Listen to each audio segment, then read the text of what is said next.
You're listening to the Buzzer Show on The old Vice show. just all buzzes, 24/7. You should do that. Follow the I don't know. buzzards. Fucking close phone call. I think that was the old buzzer show. So, everybody, we are on the main event of this list of Extreme Rules matches that we're going to give our predictions for, and that means that it's the WWE World Heavyweight Championship Steel Cage match where the RKO is banned and the Curb Stomp is banned, and everybody's banned from ringside, essentially, except for Kane, who's the gatekeeper, and fucking... what's his name from Ghostbusters is the Keymaster, and... Gozer? No, what's that guy's name? Rick Moranis. Louis Tully? It took me so many years to get the fucking joke behind that, by the way. The whole Keymaster Gatekeeper thing. I never understood the innuendo until I was like, I don't know, fucking like 15 or something, and I was just kind of like, wait, you're talking about dicks? You're talking about dicks. So, cage match. You guys know how this is going to go down. People aren't supposed to get into the cage, and they'll get into the cage. So, But that never happens. who's getting into the cage? What do you guys think? Is it going to be all the authority? Is it going to be Bray Wyatt? Or is it just going to be Kane coming in and fucking over Randy Orton? I will answer that question with one word. Yes. Yeah, I think this one's just going to be a clusterfuck. It's obviously going to be the most overbooked segment of the night. Ding, ding, ding. I don't really see Kane, like, costing Rollins the championship, even though they've kind of been building up that storyline, that tension between them. False tease. Exactly. You know, I think Kane's going to interfere, cost Randy Orton the match. I don't see any other outcome than Seth Rollins retaining. They're not going to strip Rollins so soon. It's not going to go on Orton of all people. So I think Kane is going to look like tease that he's going to turn on Rollins, and he'll turn and attack Orton, and Rollins retains. Yeah. I'm watching a kitten attack some fruit right now, and I care way more about this than this match. Wait, what's the kitten doing? So there's some fruit just in the middle of the bed, and you know how cats do that fucking sideways crab walk shit when they're a kitten? Well, he's Yeah. doing that and bouncing all across the bed and attacking it. It's fucking awesome. What kind of fruit? I think one of them's an orange, and the other one's probably a pear or an apple. This does sound a lot more interesting than the steel cage match. Oh no, they're two apples. It's fucked up. Wow. Yeah. So, this cage match, I think it's going to be a clusterfuck. Everybody's going to get involved. The end result is Seth Rollins walks out the winner. And that's the way it should be. It's just, they need guys to make Seth look strong, and that's what they're going to do. Orton's the perfect candidate. Since we've established that Seth Rollins is a hungry cat, amongst many, many, many other things, I think I'd rather see him fuck around with some fruit than wrestle Randy Orton. He does live a healthy lifestyle. Wouldn't it be fucking awesome, like, a referee just randomly drops some fruit in the middle of the ring and Seth comes out and just starts fucking attacking the shit out of it. Like, he's checking their ring gear and stuff to see if they have any, like, weapons or stuff. As soon as he gets ready to ring the bell, he just, like, reaches into his pocket, pulls out a pear, puts it in the middle of the ring, just looks at both of them. He's just like, you guys ready? Orton's like, the fuck? And Rollins is like, I'm so gonna get that pear.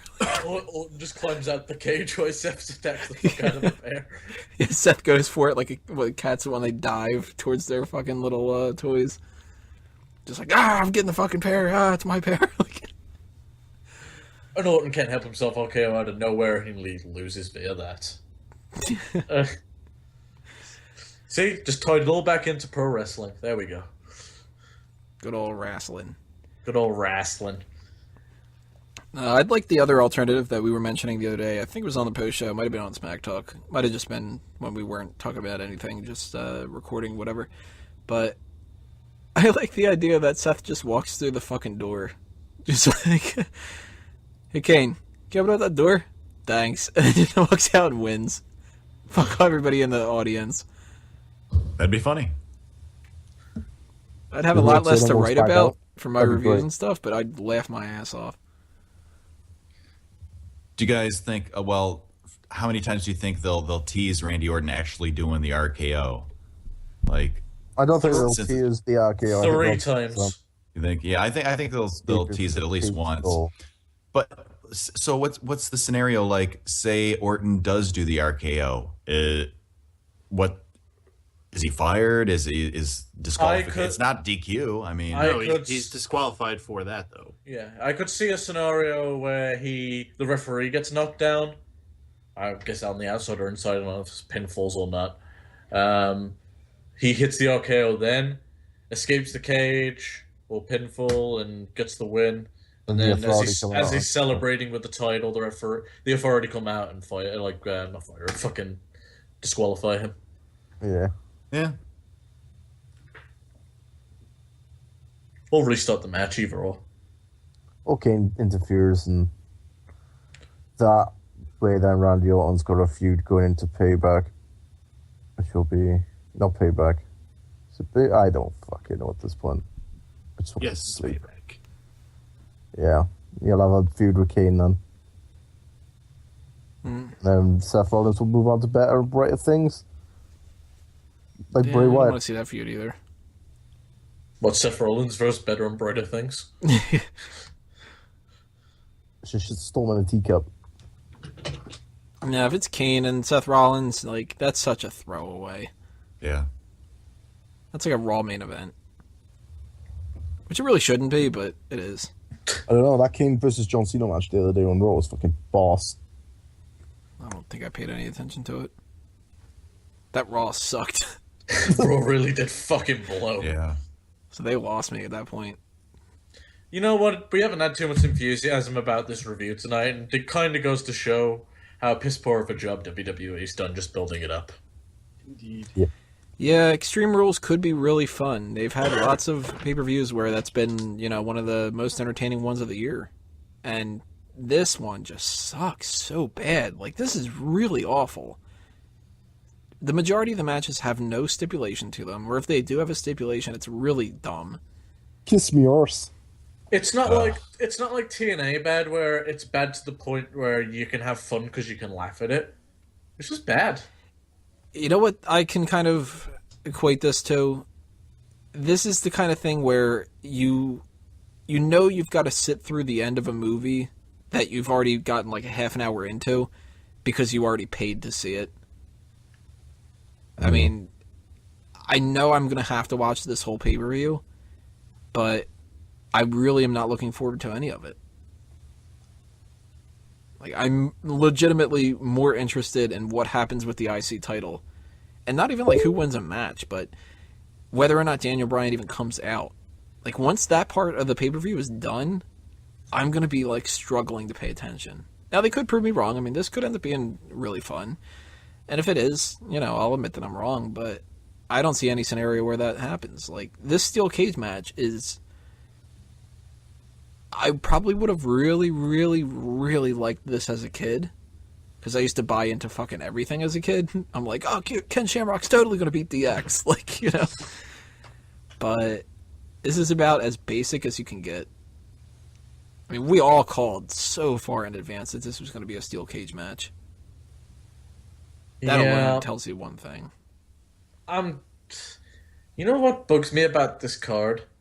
Normally you have a main event, or at least one match on the card, which is the real main event, that just seems something you can sink your teeth into. There's nothing on this one. Yeah. Like Seth Rollins and Randy Orton, whilst they're main event guys, don't seem like the big time main event guys. It's kind of weird. They're almost like the upper mid carder. And then there's just really nothing to sink your teeth into. Mm-hmm. And you know that Orton's not going to win. Mm-hmm. Like, there's no possibility of, like, you go into WrestleMania and you got Lesnar and you got Roman Reigns, and it's like, well, is Lesnar going to retain the title because now that he signed his contract? Is Reigns going to win because he's been positioned for that? Maybe Rollins will cash in. Maybe something crazy will happen. I called in the cash in. Just saying. Rollins and Orton is just like, all right, so Rollins is going to win, and who's he facing at Payback? Let's go straight See, to that. that's one of my problems is that this is such a predictable pay-per-view, almost top to bottom.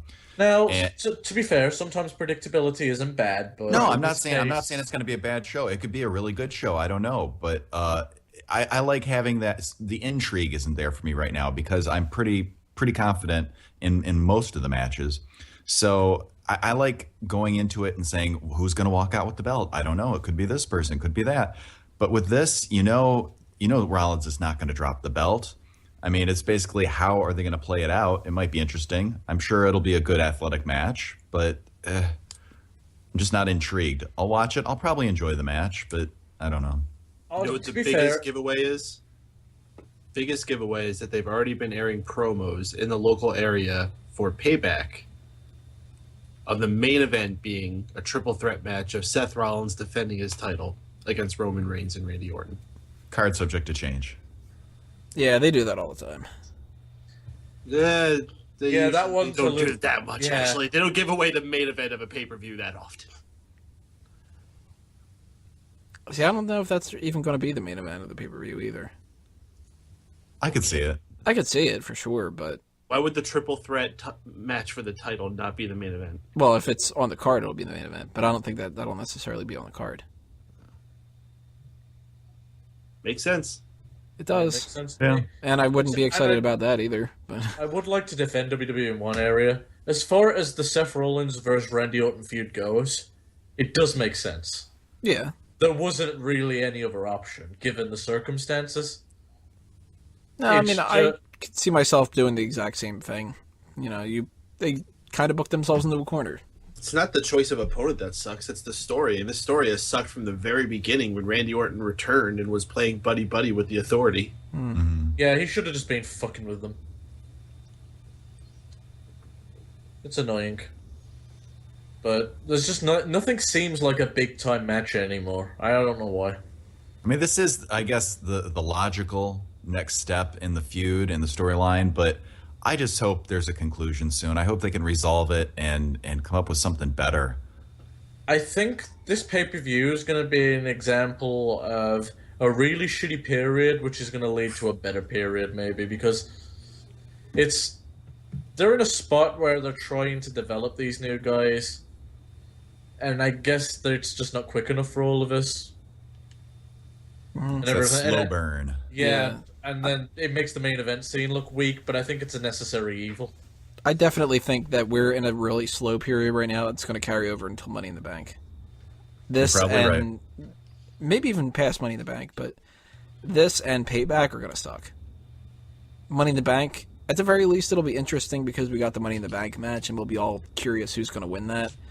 But if they spell that out too, then that'll suck. Like if we only have the one Money in the Bank match, and it seems like it's a more than obvious win for I don't know who the fuck could win, like Rusev or Bray Wyatt, and then they just go ahead and win, then we'll be all disappointed with that too, and then we'll be having to wait until SummerSlam. I think maybe one indicator now of whether a pay-per-view is going to suck or not is the network free this month? Well, Survivor Series had some cool stuff, It had its moments, yeah. and that was a free one. I can't see this being that though. No. Man, just to think, this time last year, we had Evolution versus the fucking Shield.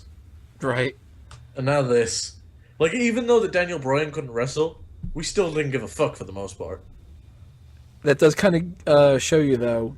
Last year we had Evolution versus the Shield. This year we got Seth Rollins versus Randy Orton.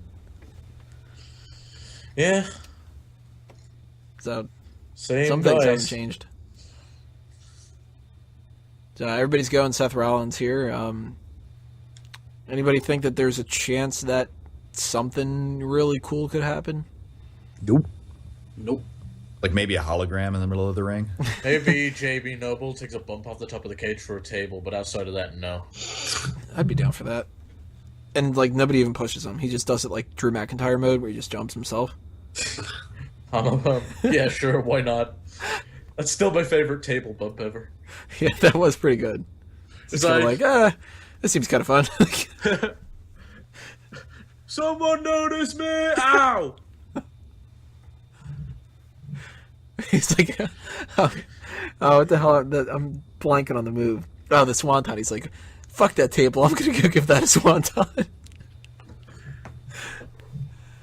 Fucking Drew McIntyre. I guess that's why he's in TNA. God damn it, Drew. McIntyre. I'm glad you clarified that. All right, that's it for our predictions for Extreme Rules. Make sure that you guys leave your predictions for each and every match that we have talked about in the comments below.